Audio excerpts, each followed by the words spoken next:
เรื่องตายปัญหาไอ้แก้วกับไอ้คำเป็นพวกก้าหม้อกับน้ำต้นดินเผา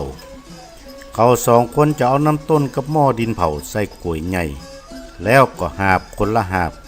ไปขายให้หมูแคหมูเซออย่างบนดอยเขาก็จะหาบเข้าป่าเข้าดอยผ่านป่าไม้ดงหนาป่าไม้ทึบดงใหญ่บักแก้วก็หาบน้ำหน้าบักคำก็หาบด้วยหลังระหว่างเตียวไปเขาก็อู้กันไปบักคำที่อยู่ตั้งหลังก็ถามปัญหาบักแก้วว่าไอ้ยังอ้อชื่ออยู่บนฟ้าตัวอยู่พื้นดินบักแก้วก็เตียวไปกึดไปได้สักเบิดหนึ่งบักแก้วก็ตอบว่าไส้เดือนบ่เฮ้ยบักคำก็ว่าแม่นละคราวนี้บักแก้วก็ถามต่อว่าต้นไอ้ยังอ้อมีชื่อเหมือนนกอาศัยเปิ้นกินบักคำก็เตียวไปกึดไปสักเบิดหนึ่งบักคำก็ตอบว่ากาฟากบ้า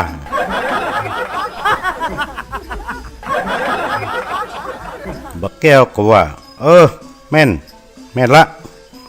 เตียวไปได้สักกำบักคำก็ถามปัญหาบักแก้วต่อว่าอันยังอ้ออุ้มลุ่มต่อหังหมีจะหนีก็จักไว้บักแก้วก็เตียวไปนำหน้าไปก็กึดไปเมินนักแก่บักกองกึดได้มันก็ตอบว่าละอ่อนน้อยบ่เฮ้ยมันไกวไปจักไปน้อบักคำก็ว่าแม่นคิงนี่เก่งเหมือนกันบ่เฮ้ยเตียวโดยก้นกันไปได้สักบึดใจบักแก้วก็ถามบักคำว่าอันยังอ้อสูงท่วมหัวไผบักกัวก็ง่าว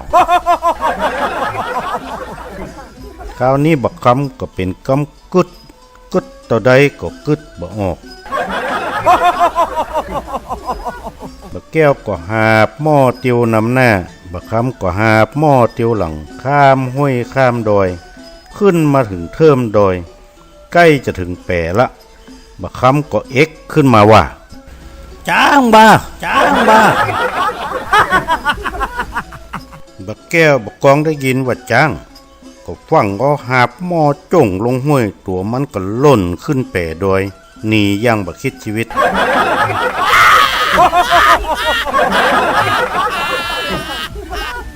ส่วนบักคำก็เอาหาบหม้อขว้างลงห้วยตัวบักแก้วแล้วก็ล่นตัวบักแก้วไป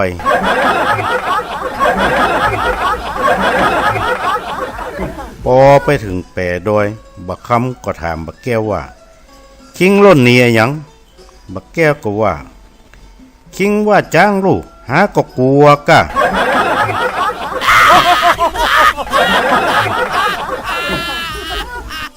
บักคำก็ว่านั่นเตอะหากึดคำตอบออกที่คิงถามหาว่าสูงท่วมหัวไผบักกลัวก็ง่าวหาก็ตอบว่าจ้างนะกะ